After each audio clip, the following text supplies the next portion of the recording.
नमस्कार, जय हिंद। उम्मीद करता हूँ सबकी स्वस्थ होंगे, मस्त होंगे, अच्छे होंगे। अगर आप हमारे चैनल पर नए हैं तो चैनल को सब्सक्राइब कर लीजिएगा। आज हम बात करेंगे औरंगजेब के लिए दक्षिण भारत कब्रिस्तान था। जो एस आर शर्मा इतिहासकार हैं, इन्होंने यह लेखन लिखा था कि औरंगजेब के लिए दक्षिण भारत कब्रिस्तान सिद्ध हुआ था। आप लोग तो जानते हैं, जो औरंगजेब था, औरंगजेब काफी समय अपना जो व्यतीत किया वह दक्षिण भारत के युद्ध में करता है, जिसके चलते जो मुगलिया हुकूमत होती है वह भी पतन की ओर अग्रसर हो जाती है। औरंगजेब ने अपना पूरा समय दक्षिण भारत की ओर लगा दिया। औरंगजेब दक्षिण भारत की ओर अपना पूरा जोर शोर लगा दिया, लेकिन दक्षिण भारत को वह कभी भी काबू नहीं कर सका। यह औरंगजेब की पहली गलती मानी जाती है और यह बहुत बड़ी गलती थी। और साथ में आप लोग तो जानते हैं, जो मराठा साम्राज्य था, मराठा स्वराज्य, जो आजादी के लिए लड़ रहे थे, जो अपने हक के लिए लड़ रहे थे, जो मुगल साम्राज्य ने उनके साथ जितने कार्य किए, उनके खिलाफ जो भी कार्य किए, उन्हें पसंद नहीं था। और हर आदमी अपने हक की लड़ाई लड़ता है। तो जो शिवाजी महाराज जैसे, छत्रपति शिवाजी महाराज जैसे भारतवर्ष के महानतम योद्धा ने जब 1657 ईस्वी में मुगलों से पहला संघर्ष किया, कौन किया? छत्रपति शिवाजी महाराज ने किया। और शिवाजी महाराज ने अहमदनगर व जुन्नार किले पर आक्रमण कर दिया।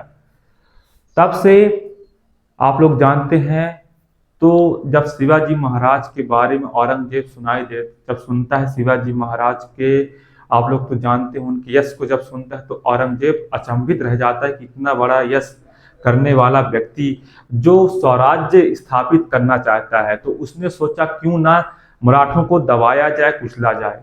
लेकिन छत्रपति शिवाजी महाराज जैसे व्यक्तित्व ने औरंगजेब का विरोध किया और अपने स्वराज के लिए लड़ाई करते रहे। आप लोग तो जानते हैं, दक्षिण भारत में जो मराठा साम्राज्य था, औरंगजेब से लड़ाई लिए। पहले तो शिवाजी महाराज थे।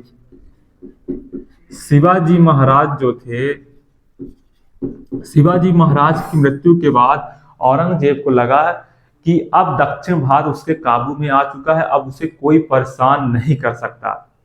लेकिन औरंगजेब उस समय गलत था।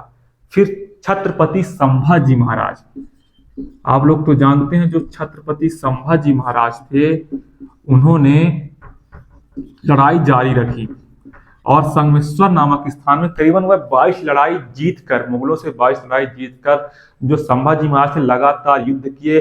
और संभाजी महाराज जो थे, संभाजी महाराज संगमेश्वर नामक स्थान पर उन्हें उनके अपने लोगों ने ही कैद करवा दिया था। गलती से, धोखे से, आप लोग तो धोखे से नहीं कह सकते, उनके खिलाफ साजिश रची गई थी। उनके ही लोगों ने संभाजी महाराज के खिलाफ, संभाजी महाराज इतना भरोसा करते थे अपने लोगों के लिए, लेकिन उनके जो लोग थे उन्होंने ही संभाजी महाराज को धोखा दिया और उन्हें कैद करवा दिया। और संभाजी जैसे महाराज जैसे महान व्यक्तित्व को औरंगजेब ने इतनी यातनाएं दी, और उनके जो परम मित्र थे कवि कलाश को भी औरंगजेब यातनाएं देके मार देता है। और फिर इसके बाद राजा राम जो थे और ताराबाई, इन्होंने औरंगजेब के खिलाफ लड़ाई जारी रखी। और 1663 में क्या होता है? जब 1663 में जब शिवाजी महाराज, आप लोग तो जानते हैं, जो शाइस्ता खां था, औरंगजेब का मामा जो था शाइस्ता खां, जो शाइस्ता खां था, शाइस्ता खां को शिवाजी महाराज ने, आप लोग तो जानते हैं, 1663 में शाइस्ता खां को, जो शिवाजी महाराज थे, 1663 ईस्वी में जो पूना में जाकर, जो शिवाजी महाराज थे पूना में जाते हैं, पूना के महल में घुसकर जो औरंगजेब का मामा था शाइस्ता खां का अंगूठा काट लाते हैं, अंगूठा काट लाते हैं। शिवाजी महाराज शाइस्ता खां जो औरंगजेब का मामा था, उसके खिलाफ पूना महल में जाते हैं। पूना महल में घुसकर शाइस्ता खां जैसे एक बहुत बड़ा वो भी योद्धा माना जाता था, आप लोग तो जानते हैं, मुगलों के लिए। तो शाइस्ता खां जैसे व्यक्तित्व का शिवाजी महाराज ने, आप लोग जाते उनका अंगूठा काट के ले आते हैं। तो शिवाजी महाराज, फिर शिवाजी महाराज जैसे व्यक्तित्व इतना बड़ा कारनामा करते हैं, तो आप लोग सोच सकते हैं, तो औरंगजेब उतने टाइम से और भी ज्यादा डरने लगता है।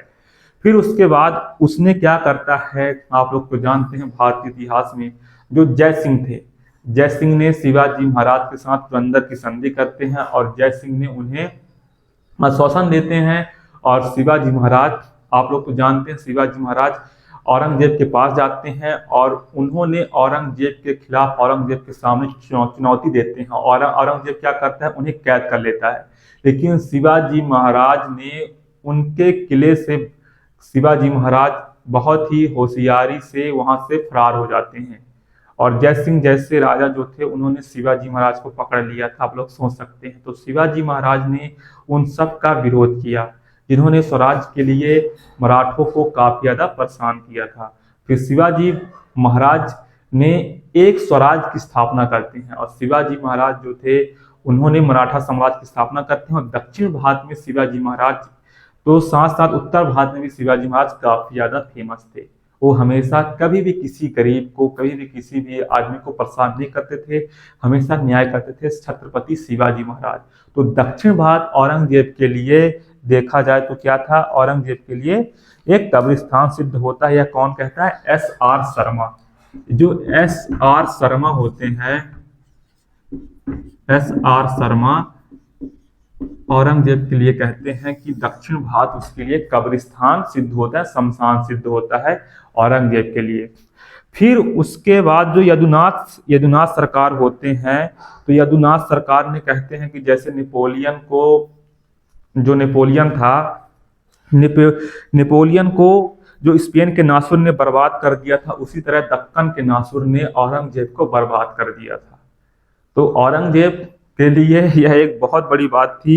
और औरंगजेब दक्षिण अभियान में, आप लोग तो जानते हैं, करीबन 25 साल से ज्यादा समय व्यतीत करता है दक्षिण भारत में। इसलिए औरंगजेब के लिए दक्षिण भारत उसके लिए कब्रिस्तान सिद्ध होता है। तो दोस्तों, ये था आज का टॉपिक। उम्मीद करता हूँ वीडियो पसंद आई होगी, ना भी आई होगी तो आप लोग एक फ्रेंड बनाते कर लीजिएगा। धन्यवाद, टेक केयर योरसेल्फ, जय हिंद।